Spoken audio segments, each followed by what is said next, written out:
పెద్దపల్లి జిల్లా మంథని పట్టణంలో మంత్రి శ్రీధర్ బాబు పర్యటించారు. 4 మండలాల అధికారులతో అభివృద్ది పనులపై సమీక్షించారు. పౌర సరఫరాల శాఖ సింగరేణి, జాతీయ రహదారుల భూసేకరణ, విద్య, వైద్య శాఖ, మిషన్ భగీరథ శాఖ, నీటిపారుదల శాఖ అధికారులు కార్యక్రమంలో పాల్గొన్నారు.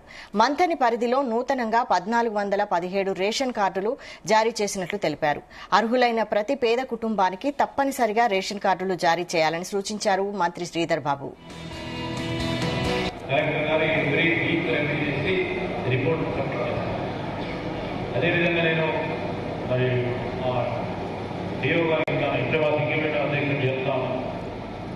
మాకు ఇప్పుడు స్పష్టతతో ఇక్కడ ఫర్టిలైజర్స్ సంబంధించి ప్రధానంగా యూరియాకు సంబంధించిన అంశం ఎక్కడ ఇబ్బంది లేదని మీకు చెప్పింది. అది కరెక్టేనా? పెద్ద ప్రశ్న. ఎందుకంటే కొంతమందికి కావాలని ప్రచారం చేస్తే రైతులు ఆందోళనలో ఉంటారు. నిజంగానే ఉన్నది అంటే దాన్ని ఏ విధంగా అధిగమించాలో చేసే బాధ్యత రాదు.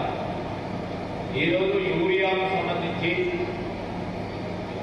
రైతుకు కావాల్సిన ఇన్పుట్ విషయంలో ఎక్కడ ఇబ్బంది ఉండదు, రైతులకు ఏ విధమైన ఇబ్బంది జరగకుండా చూసే కార్యక్రమం చేస్తాం. అదే ఏమైనా ఉంటే ముందుకు తీసుకెళ్దాం. ఆందోళన పడవద్దని నేను మీ ద్వారా రైతులకు తెలియజేస్తున్నాను.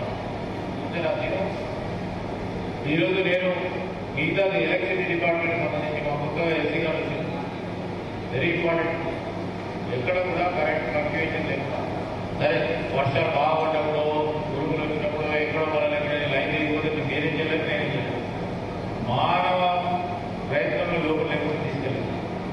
ఆ ప్రయత్నంలో ఇబ్బంది లేకుండా ఉన్నట్టు మీ బాధ్యత. ఇక్కడ టౌన్కి సంబంధించిన అభివృద్ధి ఉదాహరణ లేకపోతే ప్రయత్నం చేయాలి. కలెక్టర్